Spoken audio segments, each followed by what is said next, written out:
quisiera que siguiéramos con nuestra Biblia abierta en el capítulo 18 de Primera de Reyes.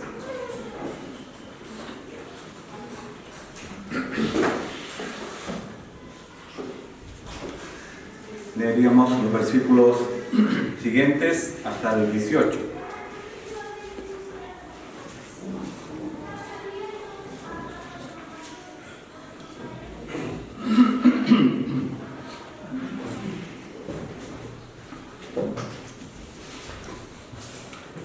Dice el versículo 11 hasta el 18: y ahora tú dices, ve y di a tu amo, aquí está Elías.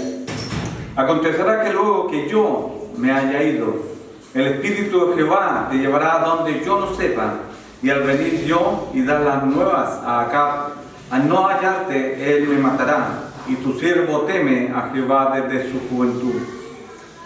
¿No ha sido dicho a mi señor lo que hice cuando Jezabel mataba a los profetas de Jehová, que escondí 100 varones de los profetas de Jehová de 50 en 50 en cuevas y los mantuve con pan y agua? Y ahora dices tú, ve, dile a tu amo, aquí está Elías, para que él me mate. Y le dijo Elías, vive Jehová de los ejércitos, en cuya presencia estoy, que hoy me mostraré a él. Entonces Abdía fue a encontrarse con Acab y le dio el aviso.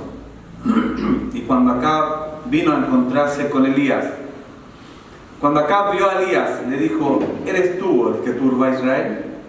Y él respondió, yo no he turbado a Israel, sino tú y la casa de tu padre, dejando los mandamientos de Jehová y siguiendo a los Baales. Amén. Oremos. Sí, Señor, hemos abierto tu palabra, hemos seguido esta historia de este gran profeta Elías, Señor, pero más que eso, Señor, queremos que tú nos enseñes en esta mañana, Señor, que yo pase atrás y tú pases delante, Señor, porque confiamos en tu palabra, confiamos en tu voz, Señor, no en los hombres, y por lo tanto, Señor, úngenos, Señor, con tu Espíritu, para que podamos entender, comprender cuál es tu palabra, cuál es la enseñanza de tu palabra, Señor. Ayúdanos, Señor, para agradarte a ti solamente, Señor, y seguir tus pisadas, Señor. Gracias te damos porque tenemos tu palabra en estos tiempos aún, Señor. Quizás llegará el tiempo en que quizás estaremos perseguidos, prohibida tu palabra, Señor, pero por eso tenemos que atesorarla, conocerla y también a la vez ponerla por obra, Señor. Ayúdanos, Señor. Ayúdanos porque solo no podemos, Señor. Y que todo sea para tu gloria y tu honra, porque lo pedimos en Jesús, nuestro Señor y Salvador. Amén.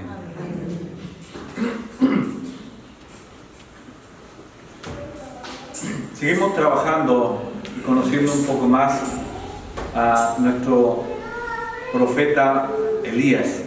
Pero no solamente a Elías, por supuesto, sino conociendo quién es nuestro Dios y cómo Él actúa. Y llegando a este capítulo 18, en los versículos que hemos leído, encontramos que Dios le da una orden a Elías. Le dice, ve y preséntate acá, porque había llegado el final del juicio de Dios. El tiempo que Dios había dicho se había cumplido, 3 años y 6 meses, en los cuales todo Israel había sufrido la sequía, había hambre, había pestilencia, los campos no fructificaban, y todo eso acaecido por la idolatría de Israel y por su rey, que había hecho podríamos decir, esta costumbre de él de adorar e incitar a su pueblo a adorar a los ídolos. Elías proclamó el juicio de Dios sobre su pueblo. Como decíamos en la anterior predicación, decíamos que Dios cumple siempre lo que Él promete. Y en esta vez vemos que realmente Dios le dice a Elías, preséntate acá, porque el tiempo ha llegado, el tiempo se ha cumplido. Veíamos la vez pasada que analizamos la reacción de Acab, de Elías y de Abdías. Y veíamos que realmente había una reacción diferente en cada uno de ellos.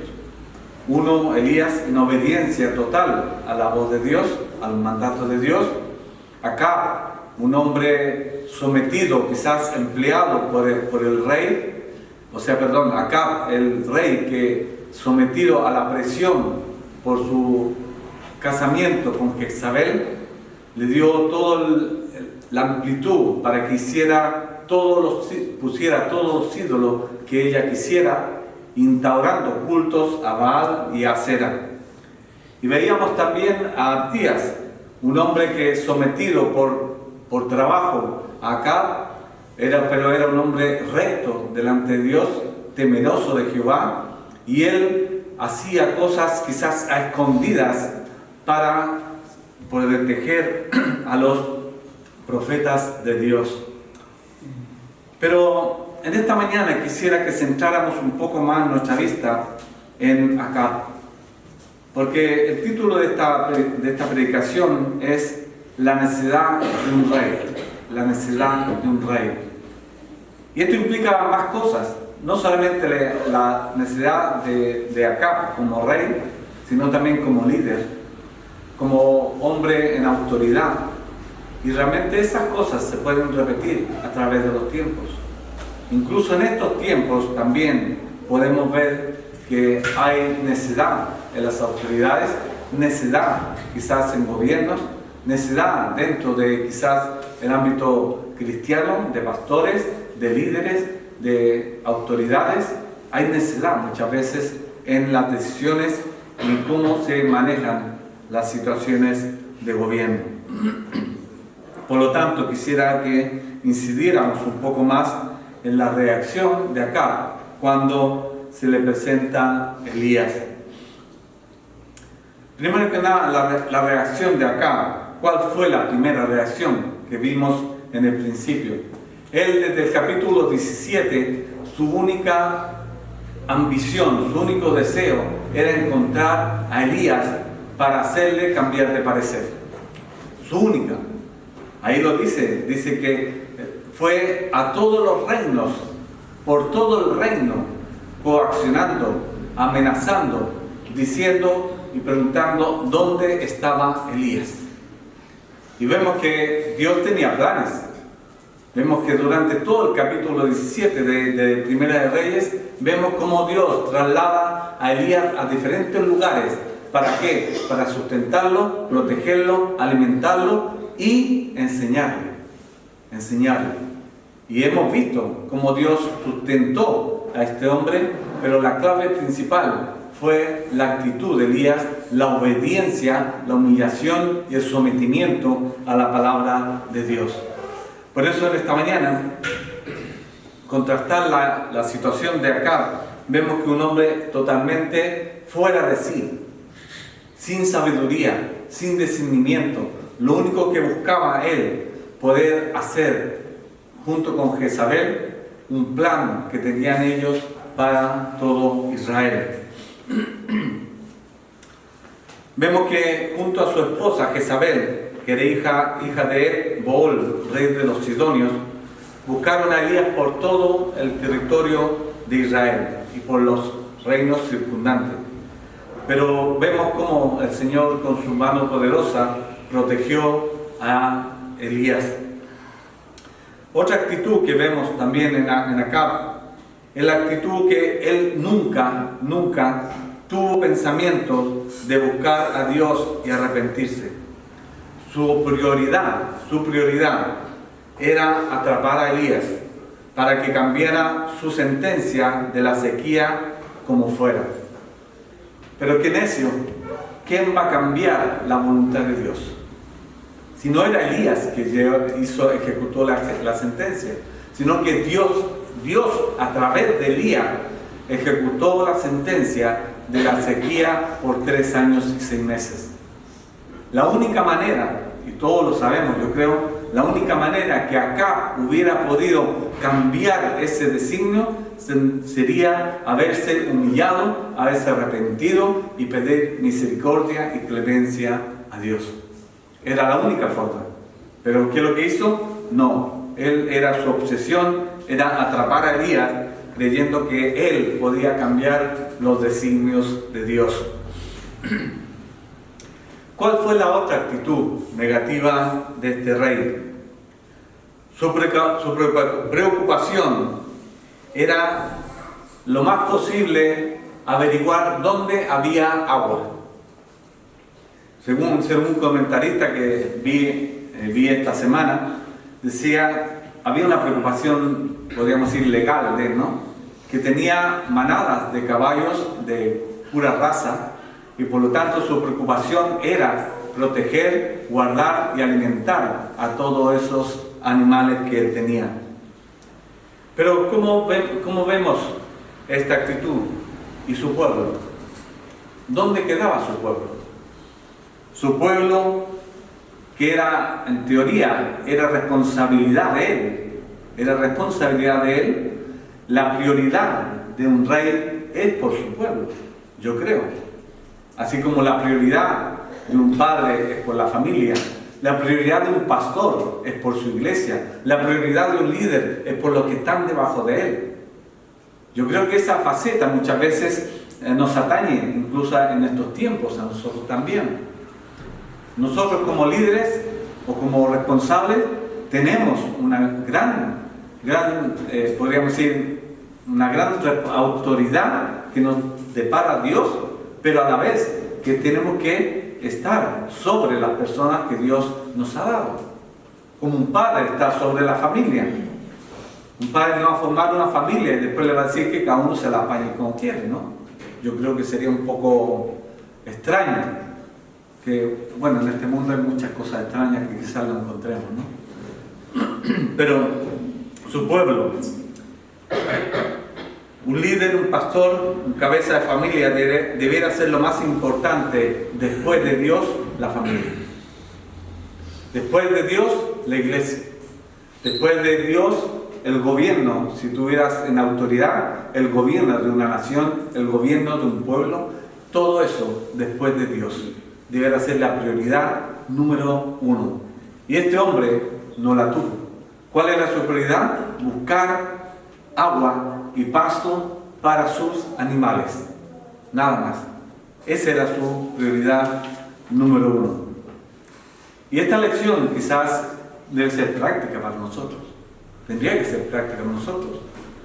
Porque nosotros como creyentes, como líderes, como decía anteriormente, como pastores, como responsables, como cabezas de familia, todas las personas que tenemos un liderazgo responsables delante de Dios, incluso con nuestros hogares, primero tenemos que ver el bienestar, después de Dios, por supuesto, como decía anteriormente, después de Dios el bienestar de la familia.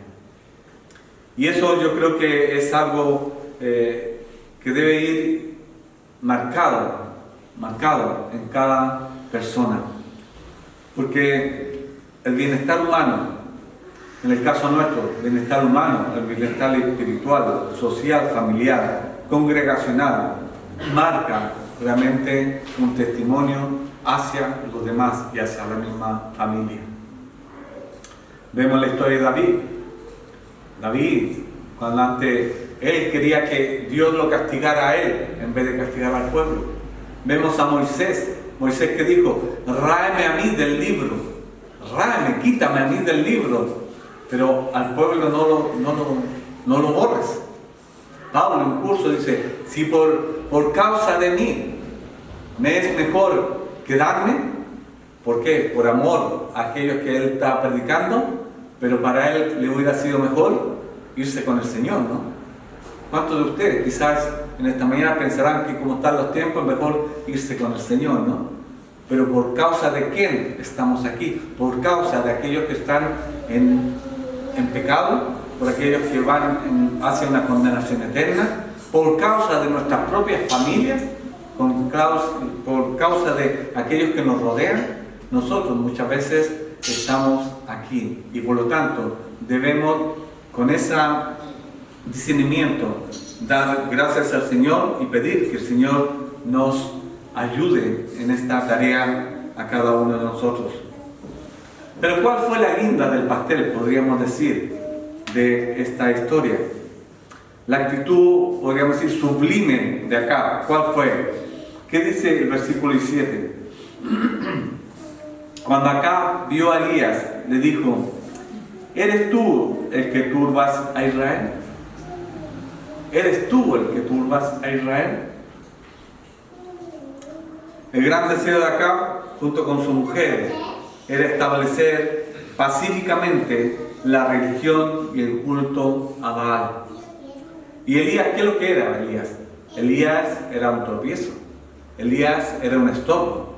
Elías era una persona que perdía fuerzas, tiempo, hombres, buscándolo, en vez de estar haciendo la labor que él quería hacer junto con su mujer, de a todos instarlos a que adoraran solamente a Baal y a Asera. Y yo creo que, a pesar que esta historia tiene tantos años, tantos siglos, esto se repite. ¿Qué está pasando en la actualidad? ¿Qué está pasando en la actualidad? En la actualidad está pasando en el ámbito cristiano religioso que quieren hacer una sola iglesia, un solo motivo, quieren hacer como que fuera un solo Dios. Todo el ecumenismo que está pasando, todas las iglesias cristianas que están desviándose de la sana doctrina. ¿Qué están buscando? Están buscando aglutinar gente para tener una sola religión. Y es algo que se ve. A lo mejor no lo vemos de forma así tan fuerte, pero es sutil. Como en el tiempo de acá, sutilmente estaban metiendo la idolatría en el pueblo en general. Pero Elías era un estorbo. Y ojalá que nosotros seamos un estorbo en la actualidad para aquellos que quieren cambiar la visión del reino de los cielos. Del reino de los cielos. Porque es nuestra responsabilidad. Nosotros conocemos la verdad. Y la verdad, como veremos adelante, nos trae consecuencias, por supuesto. Pero es la verdad. Y nosotros somos proclamadores, enviados, mensajeros de la verdad, de la única verdad, que solamente en Cristo hay salvación y vida eterna. Que solamente en Cristo hay una esperanza de vida eterna.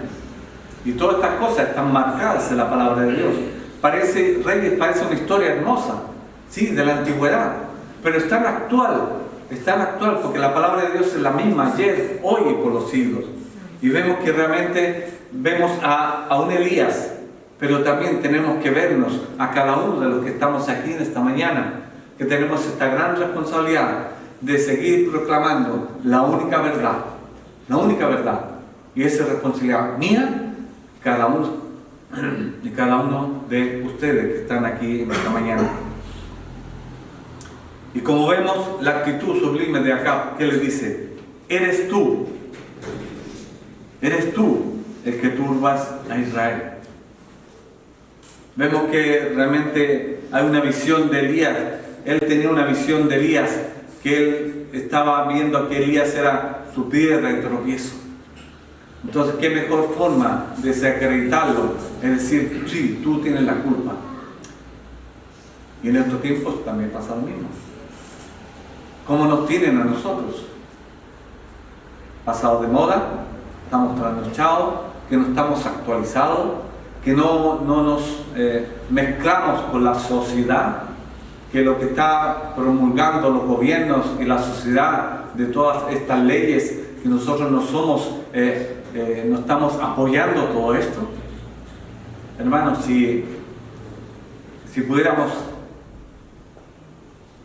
ver todo lo que está pasando en la actualidad en el ambiente cristiano religioso, realmente estaríamos con temor y temblor y con pánico de ver cómo la sociedad está desvirtuando totalmente la sana doctrina, el mensaje del Evangelio, y realmente podríamos ver cómo las leyes de los hombres están en contra de las leyes que Dios ha descrito en su palabra. Julia me envió la otra vez unos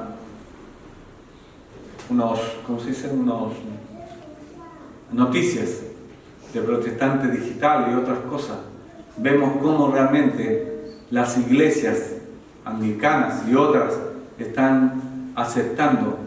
Y el otro día me envió donde una iglesia en Suiza hicieron un conjunto de como 21 iglesias evangélicas en Suiza han aceptado tanto a homosexuales y lesbianas dentro de sus congregaciones, aduciendo que ellos han nacido así, y por lo tanto, como Dios los ha creado así, la iglesia tiene que aceptarlos así. ¿Cómo sutilmente utilizan las palabras de Dios, frases, versículos, los sacan de contexto para poder preservar y anunciar la idea, la gran idea que ellos tienen? Estamos pasando tiempos difíciles, hermanos. A lo mejor no nos damos cuenta, pero son tiempos difíciles para la iglesia cristiana, evangélica, la iglesia que predique la verdad. Hermanos nuestros, que se dicen hermanos nuestros, están desviando la doctrina de la palabra del Señor, la enseñanza de la palabra de Dios. Y por eso nosotros tenemos que levantarnos, orar. Yo creo que la clave está en orar y escudriñar. Orar y escudriñar. Y somos perezosos, hermanos. Lo tengo que decir, somos perezosos. No escudriñamos, no oramos lo suficiente. Y eso traerá, por supuesto, consecuencias en medio de la sociedad actual. Bueno, está trayendo consecuencias la sociedad actual. Así como acá le echaba la culpa a Elías de las aflicciones, el sufrimiento que llenaban el país, realmente nosotros nos echarán la culpa de no aceptar todo lo que está proponiendo o promulgando a través de todos los medios. Acusar al profeta Elías era, ante todo, desprestigiarlo. Él quedar como el gran rey, que estaba haciendo algo grande, maravilloso, pero que realmente no había aceptado el juicio de Dios, ni se había arrepentido, ni había vuelto en sí, a pesar que Dios daba la oportunidad. Pero también hay otra actitud. Esta es la característica misma en estos tiempos, es que realmente nosotros no debemos estar alertas. Debemos estar alertas. Porque estas cosas se meten sutilmente. No son cosas que nosotros nos aplasten de lleno, sino que se meten sutilmente y son más peligrosas que vinieran de frente. Y nadie está libre de esta actitud. La actitud también de Acab, yo creo que es una actitud humana, de echar a otro la culpa de lo que está pasando. Claro, él tenía una idea. Él tenía ¿y eso a dónde nos lleva? Que realmente pensemos que Acab era del pueblo de Israel, de descendencia del pueblo de Israel. Podríamos decir que estaba dentro de la nación judía. Y la falta de humillación y arrepentimiento de este hombre trajo como consecuencia todo lo que Dios ejerció sobre ese pueblo. Y nosotros no estamos libres de esto, hermanos. Nosotros como seres humanos también, quizás en excusa, en autodefensa, muchas veces echamos la culpa a otros. Digo echamos porque también me acontece a mí y le puede acontecer a ustedes también. Es un acto reflejo. Echamos la culpa a los demás de lo que está aconteciendo. Pero eso es quizás por falta de humillación y falta de arrepentimiento. Y nos puede llevar a situaciones delante de Dios que también Dios puede ejercer un juicio sobre nosotros. Como creyentes tenemos que pensar todas estas cosas. Porque si no me arrepiento, si no le pido misericordia al Señor, si no clamo misericordia a Él, y no vuelvo mi rostro hacia Él, también tengo que ser, así como osado soy, osado y fuerte de aceptar también el juicio de Dios sobre mi vida.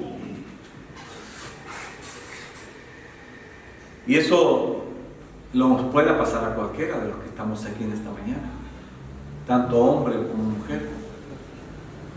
Nos puede llevar a esta situación y que Dios nos libre, hermanos, que Dios nos libre de esta situación, porque vemos que nosotros como creyentes debemos estar en humillación delante del Señor y a veces no lo hacemos.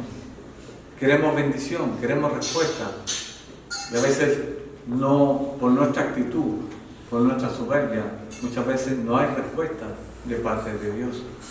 Y lo que vemos un juicio, un castigo, podríamos decir, de parte de Dios. ¿Y eso a dónde nos lleva? A que realmente en esta mañana pensemos en nuestra situación personal delante de Dios y no seamos necios como fue acá, sino que podamos volvernos al Señor y el Señor nos ayude y Él siempre está con sus brazos extendidos. Él siempre está con sus brazos extendidos, buscando que volvamos a Él y nos reconciliemos con Él. Incluso tiempo atrás, Olmer decía algo que realmente a veces pasamos por alto, que es en Génesis 3, 12 y 13, dice: y el hombre respondió: la mujer que me diste por compañera me dio del árbol y yo comí. Entonces Jehová dijo a la mujer: ¿qué es lo que has hecho? Y dijo a la mujer: la serpiente me engañó y comí. ¿Hubo un reconocimiento de su situación? No lo hubo. Y le pasó a Adán y Eva, que estaban disfrutando del paraíso, pero no respondieron como Dios había pedido. Realmente siempre encontramos a veces excusas para no aceptar mi pecado, mi ofensa, mi transgresión. Y siempre encontramos a alguien a quien cargarle la culpa. Y realmente en esta mañana espero que esta palabra sea primeramente para mí y también para ustedes en esta mañana. Delante del Señor no podemos esconder nada. Delante del Señor no podemos excusarnos. Él lo ve todo.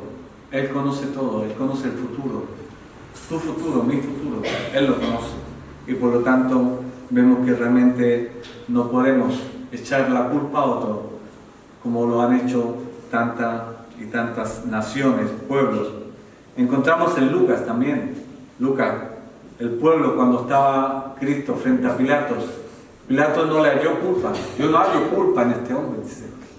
¿Pero qué decían los otros? No, que está enseñando cosas extrañas, está enseñando aquí, allí, en Judea, en Samaria, en todos lados está enseñando algo que a ellos les dolía que era la verdad, les dolía que el verdadero mensaje de Cristo en ese tiempo era arrepentidos y convertidos.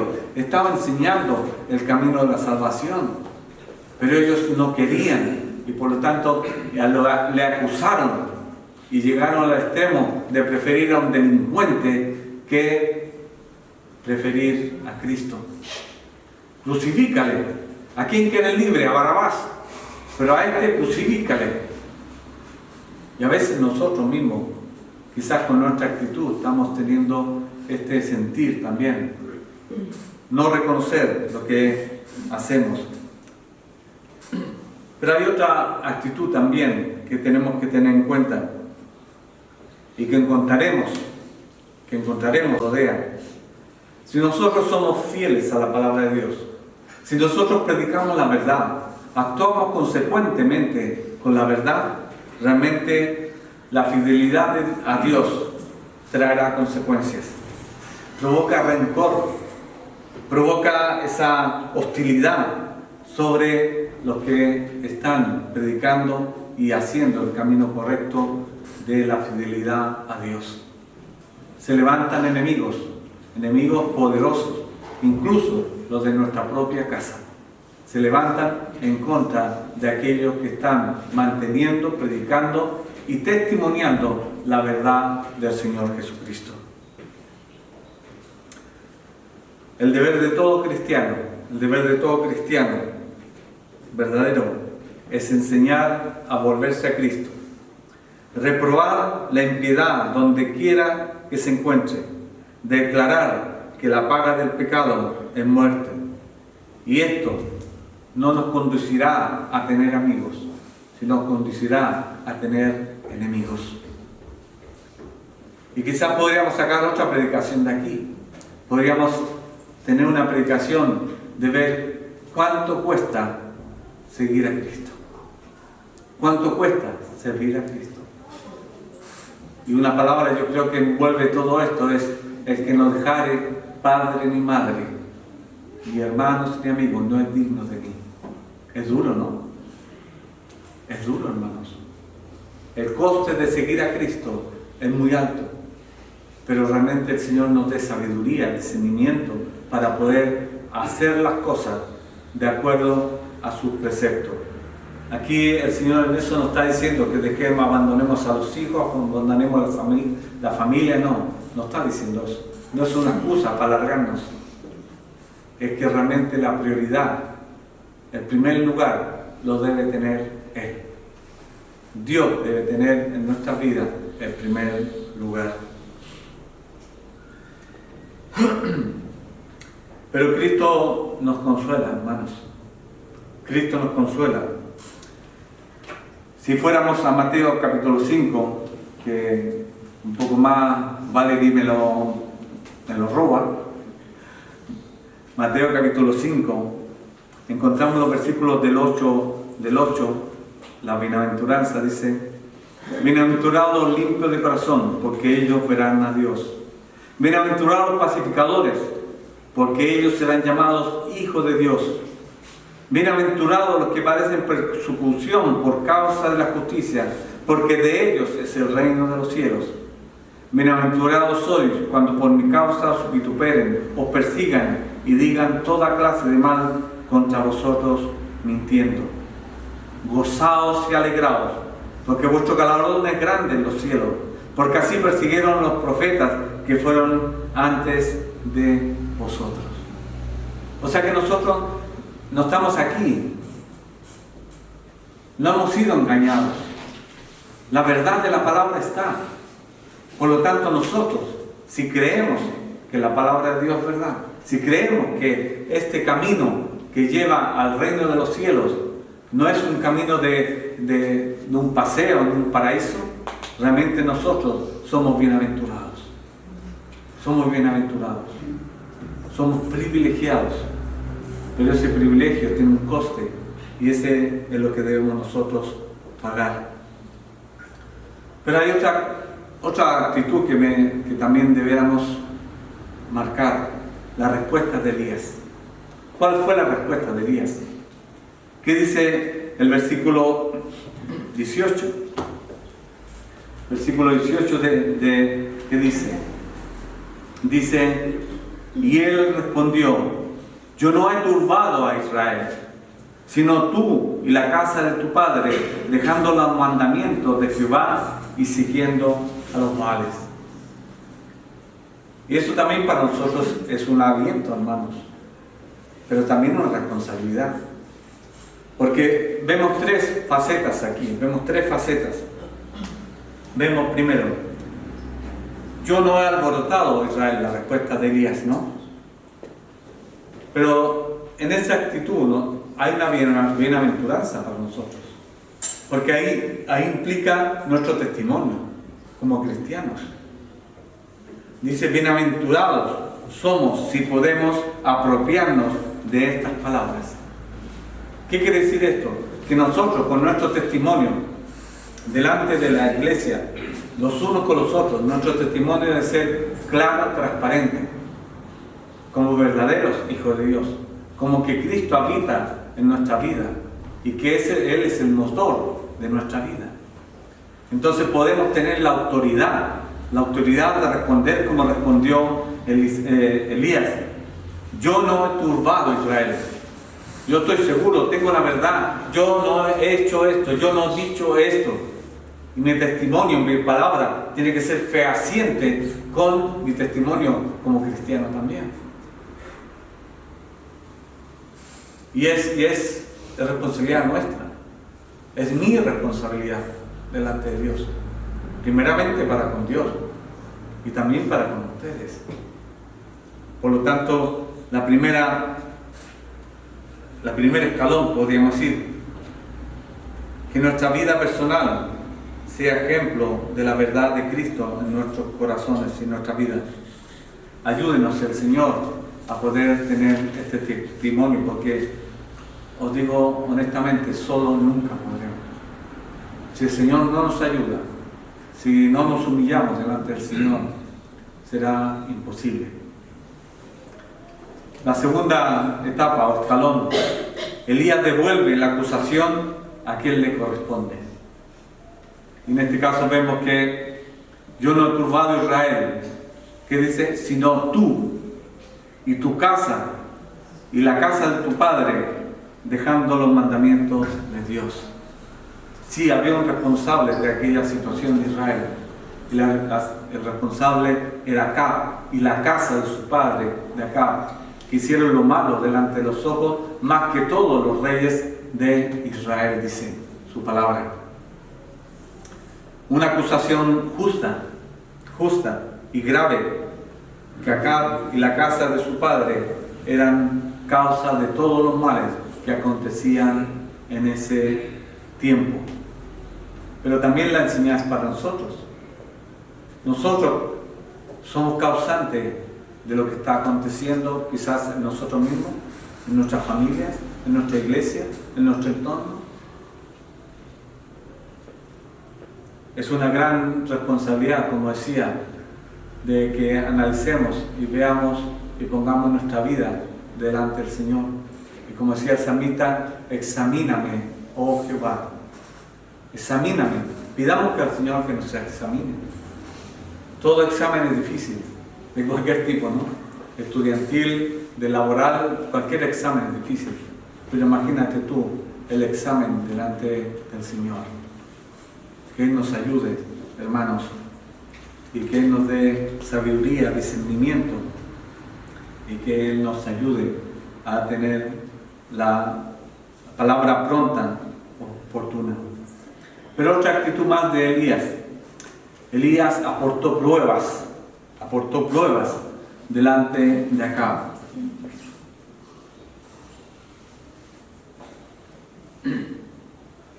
¿Y cuáles fueron las pruebas que aportó? Dice, sino tú y la casa de tu padre, dejando los mandamientos de Jehová y siguiendo a los Baales. Y la evidencia estaba. Habían 450 profetas de Baal y 400 profetas de Acera. Y Jezabel se había encargado de ir eliminando a todos los profetas de Dios. ¿No es una evidencia? ¿No es algo que es tangible, palpable? Si no fuera por Abdías, habrían muerto 100 profetas más. Pero vemos que también más adelante Elías reclama, solo yo he quedado. Pero el Señor le dice, no, hay muchos que no han doblado su pie. Y es una esperanza para nosotros también. Dice en Proverbios 26:2, la maldición sin causa nunca vendrá. Y esta causa vino por la maldición de Dios sobre Israel y sobre Acab. La maldición sin causa nunca vendrá. La causa de Israel fue la idolatría. El sacrificio, o sea, la sentencia de Dios, fue por su idolatría, por abandonar a Dios, por abandonar sus preceptos, por abandonar que Él fuera el único Dios de ese pueblo. Y realmente nosotros en esta mañana, ¿qué podemos sacar para nosotros? Nosotros tenemos nuestros propios ídolos. No tenemos quizás estatuas, no tenemos cosas, pero lo que tenemos, ídolos pequeños, quizás nuestro hogar, nuestros hijos, nuestro marido o esposas, nuestros deleites, son pequeños ídolos de los cuales nosotros muchas veces estamos adorando y realmente no le estamos dando la honra y la gloria al Señor. No es necesario tener una imagen, no es necesario postrarnos, pero a veces postramos nuestro corazón, nuestra vida delante de pequeños ídolos, los cuales nos hacen perder la visión del reino de los cielos. Pero si nuestros ídolos o nuestros pecados provocan la ira de Dios y su celo, Él es un juez justo, Él es un juez justo, pero también nos advierte, nos hace llamar la atención, pero también da la salida. Y eso es lo grande del Señor, que Él da la salida. Volveros a mí, volver a mí, volveros a mí, dice, pueblo mío. Preguntad por la senda antigua, preguntad por la senda antigua y andad por ella. Pero ahí dice, al final dice, pero no quisieron andar por la senda antigua, y por supuesto vino la sentencia de parte de Dios. Pero ¿cuál es la mejor receta? Si nosotros nos encontramos en una situación así, yo creo que Dios es fiel y justo, y a pesar que nos ha advertido, podríamos decir, nos ha advertido una y otra vez, nos pone señales en el camino, quizás una palabra, quizás una predicación, quizás una conversación, y a veces nosotros seguimos en ese rumbo. Pero sabes que hay esperanza a pesar de eso.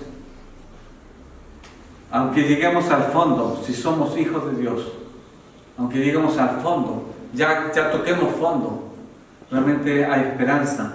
¿Sabes por qué? Porque si tú eres hijo de Dios, se te puede venir a la memoria la figura del hijo pródigo, comiendo algarrobas, quitándole la comida a los cerdos.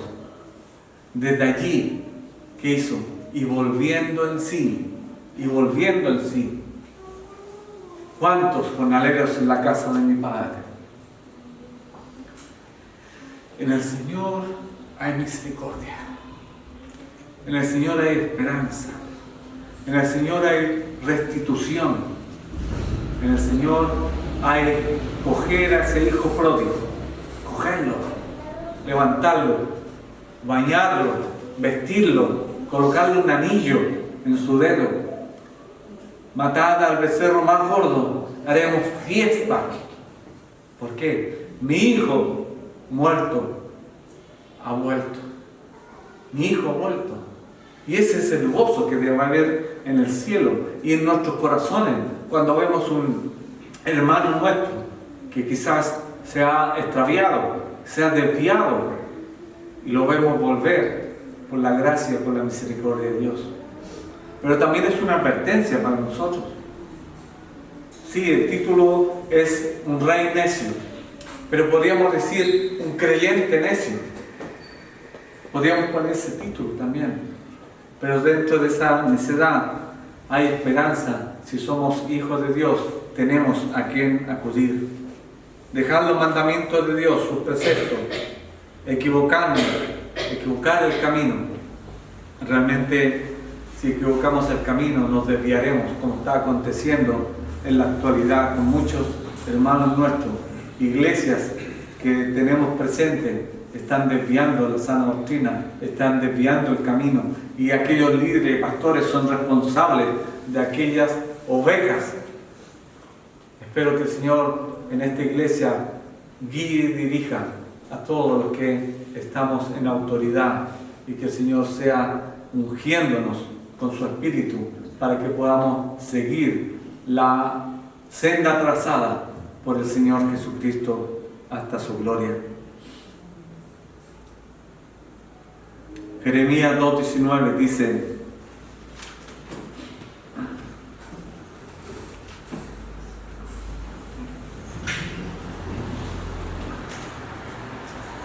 diciendo Jeremías, hablando a la apostasía de Israel, dice: tu maldad te castigará y tus rebeldías te condenarán.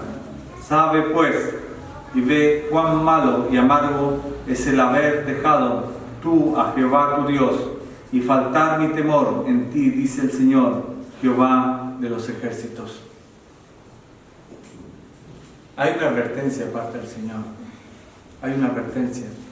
Y por lo tanto nosotros, hermanos, si queremos que el Señor nos bendiga, nos ayude, tenemos que hacer un autoexamen, pero no nosotros mismos, porque yo me encontraré muy bueno, sino un autoexamen delante del Señor y decir que el Señor nos ayude, nos examine, nos corrija, y Él si nos corrige, nos corregirá con amor y con misericordia. Eso es lo más grande que hay. Y si en esta mañana tú no conoces al Señor, si en esta mañana tú no sabes quién es y qué hizo Cristo en la cruz del Calvario, te invito en esta mañana a que tú pienses y medites. Si el Señor es amplio en misericordia, Él quiere salvar, Él quiere restituir, Él quiere reivindicar, pero también aquellos que no le conocen, el Señor se presenta en esta mañana y Él te quiere salvar y te ofrece que realmente que si tus pecados fueren como la grana, dice, como la nieve serán emblanquecidos. Y si fueren rojos como el carmesí, dice que vendrán a ser como blanca lana. La oportunidad de conocer al Señor Jesucristo en esta mañana, si no le conoces, te invito a que le conozcas. Y si nosotros hemos transgredido, si no hemos ofendido al Señor, Él también, el Señor es santo y misericordia. El Señor está con su oído atento. Clamemos, pidamos, roguemos, supliquemos, y el Señor oirá y responderá, porque dice que al contrito de corazón el Señor jamás despreciará. Él es santo en misericordia y te ama, me ama, nos ama. Y que esa bondad del Señor llegará un día que no habrá ya más misericordia y las puertas de la misericordia serán cerradas y no habrá más oportunidad. Pero hoy, en este día, hay oportunidad. Hay oportunidad.